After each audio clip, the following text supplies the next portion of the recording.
तेजस्वी यादव अगर जेल चले गए तो सरकार को वो डिसॉल्व कर सकते हैं पूरी तरह, गठबंधन तोड़ सकते हैं, ना बीजेपी को सपोर्ट करें ना राजद को सपोर्ट करें, अपना यूएसपी बचा ले कि कोई करप्शन समझौता नहीं। दूसरा विकल्प बीजेपी, ये बहुत मुश्किल है कि ये विधानसभा डिसॉल्व कर दें गठबंधन तोड़कर, इतना आसान नहीं होगा नीतीश कुमार के लिए, क्योंकि इनको पता है कि एक बार अगर गद्दी इनके हाथ से फिसल गया बिना किसी गठबंधन के, तो फिर 25 में बीजेपी इनसे गठबंधन भी नहीं करने जा रही है। राजनीति में कोई अस्थायी दुश्मन और दोस्त नहीं होता है, ये बात भी सब लोग कहते हैं, और ये बात भी सर्वमान्य है कि अगर आज नीतीश कुमार इस कंडीशन पर तैयार हो जाएं कि वो केंद्र की राजनीति में चले जाएंगे, बिहार बीजेपी को सौंप कर, लालू परिवार अगर सजायाफ्ता हो गया, फिर नीतीश कुमार किस गठबंधन में सरकार चलाए? बीजेपी ही नीतीश कुमार के लिए अंतिम विकल्प है। समता पार्टी के दौर से जिस पार्टी के साथ ये रहे, 95 से जिस गठबंधन में ये रहे बीजेपी के साथ, उसके साथ ये आज भी कंफर्टेबल है नीतीश कुमार। आज या कल में फिर समन है, फिर तेजस्वी से पूछताछ होनी है, फिर चावा पड़ सकती, सीबीआई करेगी। अब तो कहने का मतलब है कि अब लगभग सीन जो है ना, जमीन के बदले नौकरी वाला, वो क्लियर हो गया है। जो आज लालू यादव के सबसे बड़े हिमायती बनकर बैठे हैं, एक समय सबसे बड़े मुखबिर थे इनके, एक समय सबसे बड़े दुश्मन हुआ करते थे इनके, यही लोग के चलते आज ये परिवार इस हासिल में है। ये शिक्षा पर बात नहीं कर सकते हैं, शराबबंदी पर बात नहीं कर सकते हैं, विकास पर भी बात नहीं कर सकते हैं। अब एक मात्र यूएसपी अगर नीतीश कुमार का कुछ बचा है तो वो है करप्शन। तेजस्वी यादव एक जो सीएम बनने का प्रेशर डेवलप कर रहे थे बार बार, कभी सुधाकर सिंह, कभी चंद्रशेखर यादव, कभी विजय मंडल दिनारा के विधायक, वो प्रेशर से अब मुक्ति पा लिया नीतीश कुमार। नमस्कार, आप देख रहे हैं द बिहार टॉप। मैं हूं आदेशपुरी। लालू परिवार पर संकट का पहाड़ टूट पड़ा है। पहले तो सीबीआई, अब ईडी यानी कि प्रवर्तन निदेशालय भी उनके पीछे पड़ चुका है। और आपको बता दें कि जो छापेमारी हुई, जो रिकवरी हुई और जो मीडिया रिपोर्ट्स और ईडी के द्वारा जो खबरें निकल के आ रही हैं, उसके मुताबिक तेजस्वी यादव लालू परिवार के खिलाफ बहुत ही पुख्ता सबूत है भ्रष्टाचार के। ऐसे में जो घड़ी की सुइयां हैं वो फिर से 2017 में चली जाती हैं, जब महागठबंधन का सरकार था, जब नीतीश कुमार तेजस्वी यादव के साथ मिलकर महागठबंधन की सरकार चला रहे थे। उस समय भी छापेमारी हुई थी सीबीआई की, और नीतीश कुमार ने भ्रष्टाचार का नाम लेकर उनसे अपना संबंध तोड़ लिया। 5 साल अलग रहे, 2022 में फिर से एक साथ हो गए, और फिर से सीबीआई तो छोड़िए, ईडी की छापेमारी, अब तो लालू परिवार ही नहीं बल्कि उनकी बेटियों पर भी छापेमारी हुआ। परिस्थितियाँ 2017 की हो गई है। तेजस्वी यादव बिहार के डिप्टी सीएम पर गिरफ्तारी की तलवार लटक रही है। ऐसे में नीतीश कुमार क्या करेंगे?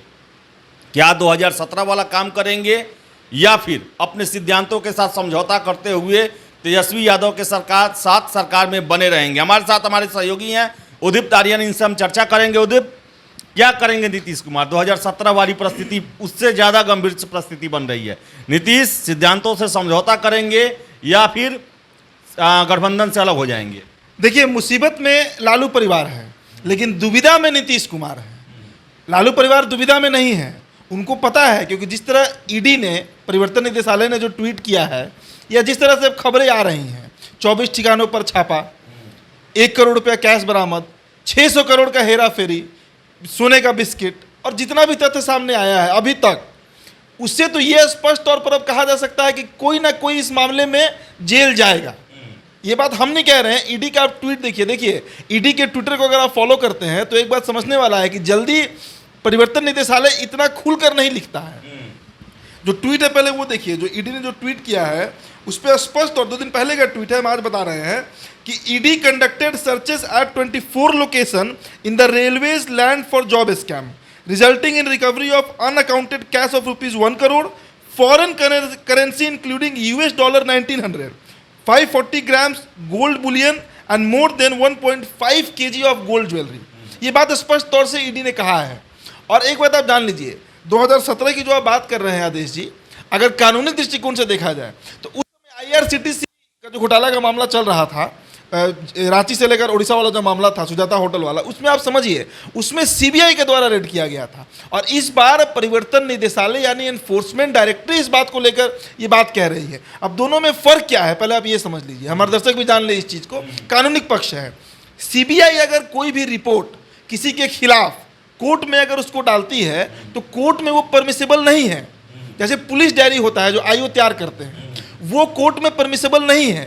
पेपर कटिंग न्यूज कोर्ट में परमिसेबल नहीं है, मतलब उस पर कोर्ट भरोसा नहीं करता है। सबूत लाना होता है। कोर्ट मानता है कि वो बात फैब्रिकेटेड भी हो सकता है, वो बात गलत भी हो सकता है, दबाव में भी करवाया जा सकता है, कई पैसा देकर कुछ भी कराया जा सकता है। लेकिन आज तक इन्फोर्समेंट डायरेक्टरी अगर किसी व्यक्ति के बारे में जिस पर चार्ज है, जो अभियुक्त है, उस पर अगर कोई बात लिख देता है तो कोर्ट में वो परमिसिबल है। और सिर्फ परमिसिबल नहीं है, कई केसेस ऐसे हैं जिस पर उस पर फैसला भी लिया जा चुका है, बतौर सबूत हो जाता है। वो सबूत ही है, वो आराम से जज के सामने जाया जाएगा और जज उसको मानेंगे।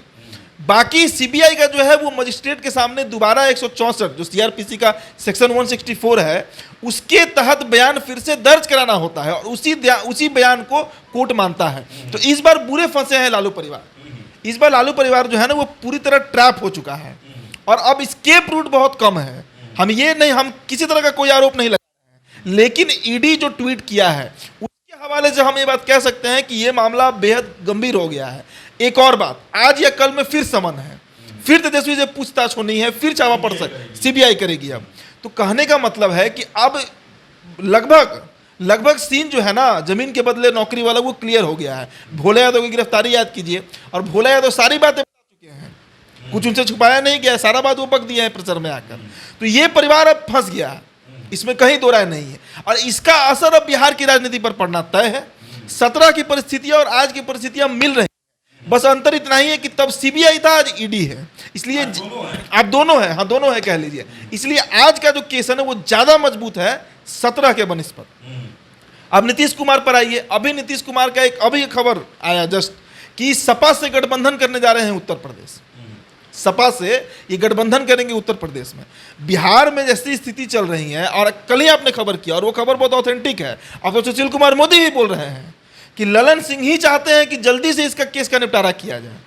बाहर से जो विरोध करे, बाहर से जो ट्वीट करे, चूंकि आप याद कीजिए ना, इस मामले में सारा चीज किया कौन है? शरद यादव और ललन सिंह, यही लोग ने किए हैं। जाकर 2008 में यही लोग मनमोहन सिंह को दिए कि जमीन के बदले नौकरी दी गई है, यही लोग खुलासा किए थे, सारा पेपर यही लोग डॉक्यूमेंट जमा किया है। और आज ये लोग कितना भी कुछ बोल ले, ये तो तथ्यात्मक बात है ना कि शिवानंद तिवारी हो चाहे ललन सिंह हो, जितने लोग ये लोग हैं जो आज लालू यादव के सबसे बड़े हिमायती बनकर बैठे हैं, एक समय सबसे बड़े मुखबिर थे इनके, एक समय सबसे बड़े दुश्मन हुआ करते थे इनके, यही लोग के चलते आज ये परिवार इस हासिल में है। अब नीतीश कुमार के सामने देखिए, नीतीश कुमार का 17 साल का ट्रैक रिकॉर्ड उठाकर देखिए, इतना बार पलटी मारे, इधर गए फिर इधर आए फिर उधर गए, लेकिन बीजेपी इनके खिलाफ कोई कार्रवाई क्यों नहीं कर पाई? पॉलिटिकली कर सकती है, लेकिन करप्शन के मामले पर यह बात तो है ना कि परिवारवाद से नीतीश कुमार बचे रहे, करप्शन से बचे रहे, इनके ऊपर सृजन का मामला हुआ, बीजेपी इनसे अलग रही सत्ता से, क्यों नहीं कोई कार्रवाई कर पाई? पेपर नहीं मिला होगा। तो नीतीश कुमार का एक इमेज तो है कि भाई कम से कम करप्ट नहीं है और भाई भतीजावाद नहीं करते हैं राजनीति में। अब क्या करेंगे? सहयोगी तो उनका बिल्कुल। अब नीतीश कुमार के सामने ये स्थिति हो गई है कि मानकर चलिए ये परिवार सजायाफ्ता हो गया, लालू परिवार अगर सजायाफ्ता हो गया, फिर नीतीश कुमार किस गठबंधन में सरकार चलाएंगे? आरसीपी सिंह का आज का बयान सुनिए, सुशील मोदी का बयान सुनिए, शुरू हो गया बिहार में वही खेल जो चल रहा था उस समय 17 में जो जून जुलाई में पीसी हो रहा था, एक महीने में 40 पीसी किए थे सुशील मोदी, और बस करप्शन में बात हो रहा था। तो करप्शन एक ऐसा मुद्दा है जिस पर अब अंतिम यूएसपी बचा है नीतीश कुमार के पास, तो वो करप्शन ही बचा है। ये शिक्षा पर बात नहीं कर सकते हैं, शराबबंदी पर बात नहीं कर सकते हैं, विकास पर भी अब बात नहीं कर सकते हैं। अब एक मात्र यूएसपी अगर नीतीश कुमार का कुछ बचा है तो वो है करप्शन, और अगर उसी पर कॉम्प्रोमाइज ये कर गए तो फिर इनके पास बचेगा क्या? आगे की पूरी राजनीति खत्म। क्या करेंगे नीतीश कुमार? दूसरी बात, तेजस्वी यादव के जेल जाने से एक बात पक्का हो जाएगा, या तेजस्वी यादव, अगर आज तो विधानसभा में भाजपा नेताओं ने मांग भी किया है कि तेजस्वी यादव इस्तीफा दें। तेजस्वी यादव एक जो सीएम बनने का प्रेशर डेवलप कर रहे थे बार बार, कभी सुधाकर सिंह, कभी चंद्रशेखर यादव, कभी विजय मंडल दिनारा के विधायक, वो प्रेशर से अब मुक्ति पा लिया नीतीश कुमार, और इसीलिए वो परसों हंस भी रहे थे। 7 महीने बाद नीतीश कुमार की हंसी दिखी है, आप सही खबर किए हैं आप, 7 महीने बाद इतना मुस्कुराए हैं नीतीश कुमार। भाई बहुत तनाव में थे, इसमें कहीं दो राय नहीं है, बिहार जानता है इस बात को। जिस तरह से बयानबाजी चल रहा था, असहज हो गए थे मुख्यमंत्री, अब सहजता आई है। तो ये नीतीश कुमार के ऊपर है कि नीतीश कुमार करते क्या है। 2 ऑप्शन है उनके पास। पहला ऑप्शन, सरकार डिसॉल्व करना पड़ेगा। अगर इमेजिनरी सिचुएशन है जो हो सकता है, तेजस्वी यादव अगर जेल चले गए तो सरकार को वो डिसॉल्व कर सकते हैं पूरी तरह, गठबंधन तोड़ सकते हैं, ना बीजेपी को सपोर्ट करें ना राजद को सपोर्ट करें, अपना यूएसपी बचा ले कि कोई करप्शन समझौता नहीं। दूसरा विकल्प बीजेपी, और क्या विकल्प है बीजेपी के साथ, लेकिन अब बीजेपी भी इनको बिहार का गद्दी नहीं देगा। लेकिन एक पहले विकल्प पर मैं जाऊंगा, आप कह रहे हैं कि इनसे संबंध भी डिसॉल्व कर लें, तो इसके बाद तो फिर चुनाव में जाना होगा। तो चुनाव में किसके साथ जाएंगे, क्या अकेले जाएंगे क्या वो? ये बहुत कम, यही बता रहे हैं कि इनके पास दो ऑप्शन है, लेकिन दूसरा ऑप्शन जो है ना वही ज़्यादा मतलब हावी होता दिख रहा है। बीजेपी ही नीतीश कुमार के लिए अंतिम विकल्प है। समता पार्टी के दौर से जिस पार्टी के साथ ये रहे, 95 से जिस गठबंधन में ये रहे बीजेपी के साथ, उसके साथ ये आज भी कंफर्टेबल है नीतीश कुमार, क्योंकि बीजेपी कभी इनके सामने बहुत असहजता वाली स्थिति पैदा नहीं की है। लेकिन अब तो है ना कि नीतीश के साथ समझौता नहीं होगा, बोल चुके हैं गृह मंत्री, ये खुले मन से बोल चुके हैं। बोले हैं, लेकिन सत्ता राजनीति में कोई अस्थायी दुश्मन और दोस्त नहीं होता है, ये बात भी सब लोग कहते हैं। और ये बात भी सर्वमान्य है कि अगर आज नीतीश कुमार इस कंडीशन पर तैयार हो जाएं कि वो केंद्र की राजनीति में चले जाएंगे, बिहार बीजेपी को सौंप कर, दूसरा ऑप्शन यही मैं बोल रहा था, जदयू से समझौता हो सकता है, नीतीश के साथ नहीं। नीतीश कुमार केंद्र चले जाए, उसके बाद बीजेपी आराम से यहाँ पर अपना सीएम बना ले, यही ऑप्शन बचेगा और मेन और मेजर ऑप्शन यही बचेगा। ये बहुत मुश्किल है कि ये विधानसभा डिसॉल्व कर दें, गठबंधन तोड़कर। इतना आसान नहीं होगा नीतीश कुमार के लिए, क्योंकि इनको पता है कि एक बार अगर गद्दी इनके हाथ से फिसल गया बिना किसी गठबंधन के, तो फिर 25 में बीजेपी इनसे गठबंधन भी नहीं करने जा रही है, और राजद ऑलमोस्ट कमजोर हो जाएगी। उसके बाद नीतीश कुमार के पास कोई बेसिक जनाधार बचा नहीं है, उपेंद्र कुशवाहा से लेकर आरसीपी सिंह, प्रशांत किशोर ने खिलाफी हो गए हैं, तो इनके पास सबसे बेस्ट ऑप्शन है, सबसे बढ़िया विकल्प, सहज विकल्प कोई है तो वो बीजेपी के साथ गठबंधन करना ही विकल्प बचेगा, और कोई विकल्प इनके पास नहीं बचेगा। आरजेडी का क्या रुख रहेगा? मान लीजिए ऐसे प्रॉब्लम में, जैसे हम लोग सिचुएशन की कल्पना कर रहे हैं कि तलवार लटक रही है गिरफ्तारी की, अगर गिरफ्तारी हो जाती है तो उसके बाद आरजेडी का क्या प्लान? आरजेडी के भी मन में ये चल रहा होगा कि नीतीश कुमार कहीं करप्शन को लेकर जो मामला है, इसको लेकर कहीं ये हमसे अलग ना हो जाए, तो उनका क्या प्लानिंग चल रहा होगा अभी? देखिए, आरजेडी को पूरी तरह कमजोर किया जा रहा है। इसका एक और एग्जांपल देते हैं। एक तरफ तो जो ईडी और सीबीआई का रेड है वो तो चल ही रहा है, वो तो एक परिवार के ऊपर है, पार्टी के ऊपर नहीं है। पहला बात, आरजेडी अगर एक लोकतांत्रिक पार्टी है तो उसमें एक परिवार के ऊपर यह आरोप है, भाई वीरेंद्र के ऊपर नहीं है, राजद विधायक के ऊपर नहीं है।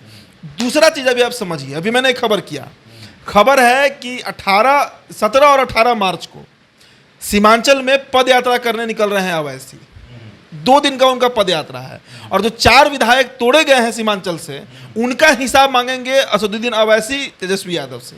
तो जिस एमओआई समीकरण पे राजद चल रही है, उसको पूरी तरह कमजोर करने के लिए बीजेपी राजनीति कर रही है। एक तरफ ईडी सीबीआई का रेड, दूसरी तरफ इसी बीच जब कोई कुछ नहीं कर सकता है, तेजस्वी भी कोई बयान नहीं दे पाएंगे, तभी अवैसी की वहां पर पदयात्रा है। अब बताइए इसका सीधा फायदा किसको मिलने जा रहा है? आप 20 का विधानसभा चुनाव याद कीजिए ना, 2 दर्जन सीटों पर सीधा नुकसान पहुंचाए थे अवैसी आरजेडी को।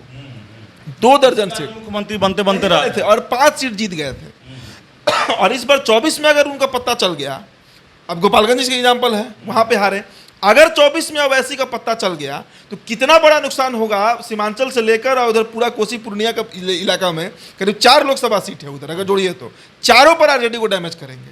तो चौतरफा हमला है अभी आरजेडी के ऊपर बीजेपी के द्वारा। इसमें सबसे सेफ एंड साउंड रास्ता नीतीश कुमार के लिए बीजेपी का ही गेट है, और कोई गेट नहीं। और आप जो पूछ रहे हैं कि राजद क्या करेगी, तो राजद एक पार्टी है, अगर ये परिवार फंसता भी है, सजायाफ्ता हो भी जाता है, और अगर परिवारवाद से थोड़ा सा राजद मुक्ति पाए तो शायद ये पार्टी सर्वाइव भी करे। नहीं तो अगर एक चेहरा रहा जो पोस्टर पर अगर लालू यादव भी बने रहे हैं, तेजस्वी यादव भी बने रहे, तो पार्टी का भी भविष्य संकट में आएगा।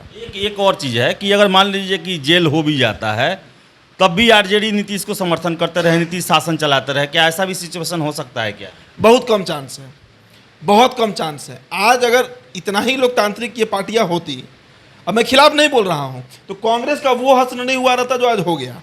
एक व्यक्ति को प्रमोट करने के लिए जो दाढ़ी बढ़ाकर घूम रहे हैं, नाम उनका हम नहीं लेंगे, उस एक व्यक्ति के चलते पार्टी आज हाशिए पर है। वही स्थिति लगभग आज सपा यूपी में बर्बाद हुई सिर्फ राजकुमार के लिए। ये जो राजकुमार का जो कहते हैं ना डेमोक्रेसी, ये डायनेस्टिक डेमोक्रेसी इंडिया में एग्जिस्ट करता है, यहाँ डेमोक्रेसी नहीं है। डेमोक्रेसी अगर किसी पार्टी में दिखता है तो वो बीजेपी है। इसलिए नहीं मैं बोल रहा हूँ कि बीजेपी का पक्ष ले रहा हूँ। अब हकीकत बताइए ना, एल के अडवाणी देख लीजिए, अटल बिहारी वाजपेयी देख लीजिए, योगी आदित्यनाथ देख लीजिए, या नरेंद्र मोदी, राजनाथ सिंह देख लीजिए, किसी को देख लीजिए, किसका बेटा है, पहले तो कुछ लोगों को बेटा ही नहीं है, पहले तो यहाँ पे शादी का परंपरा नहीं है, और जिसका है भी कहाँ को सीएम डिप्टी सीएम बन के बैठा हुआ है। लेकिन क्षेत्रीय पार्टियों में क्या है कि ये प्राइवेट लिमिटेड कंपनी बन जाता है, और यही इन पार्टियों का हासिल होता है, हाशिए पर पहुंचते हैं ये पार्टी, सिर्फ वही कारण होता है। अगर राष्ट्रीय जनता दल, आप बताइए ना, पार्टी में कुछ दिन पहले तक अभी विरोध हो रहा था, इतने सीनियर लीडर्स पार्टी में बैठे हुए हैं जिनको बिहार का सही में समझ है। अब्दुल बारी सिद्दीकी को ले लीजिए, जयप्रकाश यादव को, कई नाम है भाई जो लालू जी के समय से राजनीति, जगदानंद सिंह को लीजिए, वो लोग सब लोग मार्जिनलाइज्ड हो जाता है, और तख्त पे किसको दे दिया जाता है, एक ऐसे नेता को जिसको एक्चुअली में बिहार की जमीन का भी समझ नहीं है। उम्र भी एक फैक्टर है। लालू यादव 42 साल की उम्र में मुख्यमंत्री बने थे, 42 ईयर्स के थे उस समय, जब 1990 में बने थे 8 मार्च को। तो लालू यादव के पास उस 42 साल का अनुभव और जमीन का अनुभव था। नीतीश कुमार तो अब जाकर सीएम बने हैं, जब वो लेट 50s में आया तब वो सीएम बने हैं। लेकिन यहाँ पर युवराजों को मुख्यमंत्री और प्रधानमंत्री बनाने के लिए पूरी पार्टी कुर्बान कर दी जा रही है। तो आरजेडी में ऐसा नहीं है कि खत्म हो जाएगा, आरजेडी का एक अपना जनाधार है बिहार में, बड़ा जनाधार है, और इतना बड़ा जनाधार कि उसी जनाधार पर वो 15 साल सत्ता में रही, 2020 में फिर से सबसे बड़ी पार्टी बनकर उभरी। लेकिन अगर वंशवाद, जो मैंने कहा ना, डायनेस्टिक डेमोक्रेसी, वो चलेगा तो पार्टी बहुत खराब स्थिति में पहुंच जाएगी। तो आपने सुना कि नीतीश कुमार क्या करेंगे। नीतीश कुमार के सामने 2017 वाली स्थिति है, और 2 ऑप्शन है। एक ऑप्शन है कि वो चुनाव करवाएं और आरजेडी से भी अलग रहें, और बीजेपी से भी अपना किया गया वादा कि मौत पसंद है, बीजेपी पसंद नहीं है, वैसी कंडीशन में नीतीश कुमार है नहीं कि अकेले वो चुनाव में चले जाएं। दूसरा है कि अपना वादा तोड़े, और नीतीश कुमार पहले भी विख्यात रहे हैं, उन्होंने विधानसभा से कहा कि मिट्टी में मिल जाएंगे लेकिन बीजेपी में नहीं जाएंगे, और उसके कुछ दिन बाद ही बीजेपी में चले आते हैं। तो क्या 2017 वाली स्थितियां फिर से पैदा होने वाली है? क्या सिचुएशन वैसा ही बनाया जा रहा है? क्या होता है आगे देखिए। फिलहाल इस चर्चा में इतना ही। अगर हमारी चर्चा आपको पसंद आए तो लाइक शेयर करें, कमेंट करें, और हमारे चैनल द बिहार टॉप को सब्सक्राइब कर ले, फॉलो जरूर करें फेसबुक पर। बहुत बहुत धन्यवाद।